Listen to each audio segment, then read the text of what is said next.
Bonjour à tous et bienvenue sur Spotlight. Nous le savons, l'Afrique est le deuxième plus gros marché après l'Asie en termes de téléphonie mobile. Dans un environnement dit Android, nous avons donc tout intérêt à consommer et surtout à produire encore plus d'applications. Aujourd'hui, nous allons découvrir l'application YBab, qui est une application de commande de taxi à partir de votre smartphone.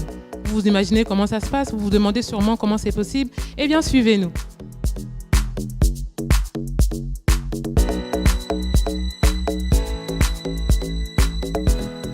Voilà, donc nous sommes en présence, je vous ai dit en introduction, de Monsieur Henri qui va nous recevoir, que vous connaissez déjà probablement parce qu'il est aussi à la tête d'une autre entreprise qui est dans la communication, Studio Iboga, que vous connaissez certainement si vous êtes dans le milieu camerounais, entrepreneur. Nous allons donc continuer la suite et découvrir avec lui qui se cache derrière YBab, qu'est-ce que c'est YBab, à quoi ça nous sert et comment on l'utilise. Merci de nous recevoir aujourd'hui et bienvenue à vous sur Spotlight, Henri. Merci Manuela, c'est un honneur pour moi de vous recevoir dans le logo de YBab et c'est un privilège que je pense qui m'est offert de pouvoir donner plus d'informations sur ce produit que nous mettons sur le marché et surtout vous donner les avantages et l'intérêt que ça porte pour nous et pour vous autres consommateurs. Donc déjà, en fait, on a vu que l'application est toute récente, c'est un petit bébé. Ça a été lancé le mois dernier, donc nous sommes en octobre, ça a été lancé en septembre 2018. Qu'est-ce que c'est YBab pour ceux qui nous regardent de l'étranger et qui se demandent en quoi ça sert au niveau pratique aux usagers en fait camerounais? YBab, pour ceux qui connaissent en fait Uber, on peut dire de façon vraiment superficielle que c'est le Uber camerounais. Mais pourquoi je le dis ainsi, c'est tout simplement pour que ceux qui connaissent déjà ce produit à l'extérieur sachent que c'est une tropicalisation de ce produit. Parce qu'en réalité, si Uber n'est pas dans la zone francophone, comme le Cameroun, le Congo et tout, c'est effectivement parce que tel qu'il est conçu à l'extérieur, il n'est pas adapté à notre environnement. Mais nous, donc, à YBab, on a réussi à trouver un modèle qui s'adapte à nos réalités culturelles, infrastructurelles et surtout économiques. Donc, YBab, c'est un système qui met en relation les conducteurs professionnels et les usagers qui ont un minimum d'exigences en termes de confort, de sécurité, de disponibilité et de proximité des moyens de transport urbain et interurbain. Ouais. Comment vous avez donc convaincu les chauffeurs d'adhérer à votre programme? C'est-à-dire, quel est l'avantage pour eux par rapport à juste être un taxi jaune dans la rue? Nos chauffeurs déjà sont des chauffeurs professionnels à la base et notre application ne vient pas leur grappiller des parts des marchés du tout. Ça vient plutôt booster leurs recettes. Pourquoi? Parce que les chauffeurs professionnels qui ne sont pas les chauffeurs de taxi jaunes, ce sont des chauffeurs que vous voyez le plus souvent devant les hôtels, devant le Hilton qui font la location des voitures et qui font des courses, etc., etc. Ces chauffeurs ont un mode de fonctionnement qui est déjà classique. C'est-à-dire, ils sont devant les hôtels, ils attendent les courses à partir de là. Nous, on leur dit que de rester là en longueur de journée à attendre une course, en intégrant notre plateforme, vous avez la possibilité d'accéder à un champ plus vaste des clients, puisque nous faisons de la communication, nous faisons un marketing agressif pour que l'information de votre service soit disponible, soit à proximité du point de vue de l'application des potentiels consommateurs. Et ça fait que les temps morts que vous avez à attendre un bus qui va arriver, décharger les gens, vous pouvez déjà être dans notre plateforme et pouvoir avoir la possibilité d'avoir d'autres prestations au-delà de ce que vous avez déjà comme acquis. Donc c'est plus ou moins comme ça que nous avons pu recruter ces chauffeurs-là. Et au-delà de ce recrutement, essentiellement sur la base de leur activité, nous leur donnons des formations. Nous leur apprenons en fait que le métier, au-delà de ce qu'ils peuvent percevoir, a une importance capitale pour le développement d'un pays et tout, et qui sont des acteurs essentiels. C'est pour ça qu'on leur fait des formations, des séminaires, etc., etc. Donc voilà plus ou moins comment est-ce que nous avons procédé pour pouvoir avoir dans notre base de données c'est près de 300 chauffeurs et plus que nous avons présentement. 300, c'est énorme pour un départ. Comment ça se passe au niveau de l'équipement? Est-ce que chacun se retrouve dans ces équipements qui sont un peu digitaux et que ce n'est pas tout le monde qui maîtrise? Comment ça se passe?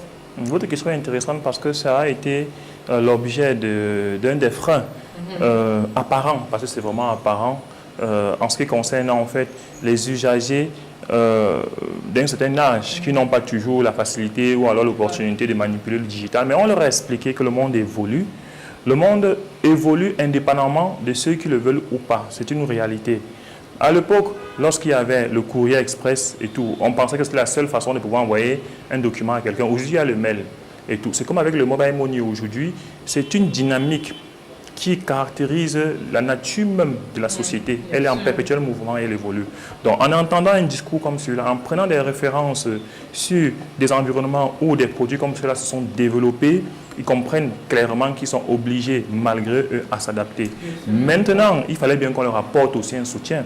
Et c'est pour ça que nous offrons à nos chauffeurs un kit comme celui-ci, un téléphone Android qui a intégré un GPS, une bonne mémoire, un appareil photo, du moins un téléphone de qualité qui leur permet de pouvoir facilement utiliser le produit. On a aussi un kit comme celui-là qui leur permet naturellement de pouvoir fixer leur téléphone sur leur devanture, voilà, et pouvoir travailler en toute sécurité et tout.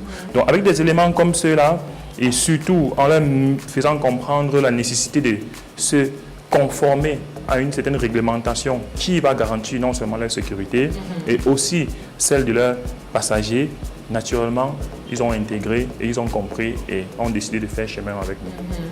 Alors on voit qu'en fait les activités sont présentées, l'entreprise même est très très bien installée. Nous sommes en plein centre-ville, on a vu que les locaux sont bien. Ça veut dire quand même qu'on sent que derrière ça, il y a des perspectives à venir. Quelles sont-elles en fait? Exactement. Notre projet a été pensé au-delà du Cameroun. Le Cameroun est un laboratoire parce que le Cameroun a quelque chose de particulier.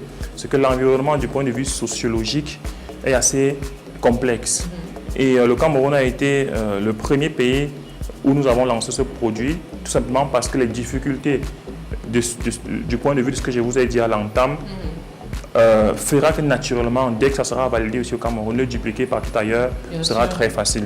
Donc, il y a des pays comme le Gabon, comme le Congo, comme le Togo, comme la Côte d'Ivoire, le Sénégal et tout, qui sont des pays que nous irons là-bas incessamment. Mais pour un début, on lance déjà le projet ici au niveau du Cameroun et on va recueillir des données par rapport à l'environnement. Ce sont ces données-là qui seront améliorées et qui vont améliorer le service et permettre qu'il soit duplicable facilement de l'autre côté.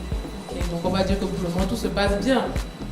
Oui, tout se passe bien, oui, du point de vue de la réceptivité et du point de vue aussi des chauffeurs qui comprennent ce que nous sommes en train de faire et du point de vue aussi des consommateurs qui finalement ont une solution en ce qui concerne la sécurité, la proximité et le confort. La sécurité, pourquoi? Parce que tous ceux qui s'inscrivent sur notre plateforme ont un ensemble d'identifiants qu'ils intègrent et tous les chauffeurs qui s'inscrivent sur notre plateforme laissent leur carte grise, plan de localisation, carte d'identité, permis de conduire. Ce sont des éléments dont la police, en cas d'infraction, a besoin pour pouvoir identifier et pouvoir rapidement et tout.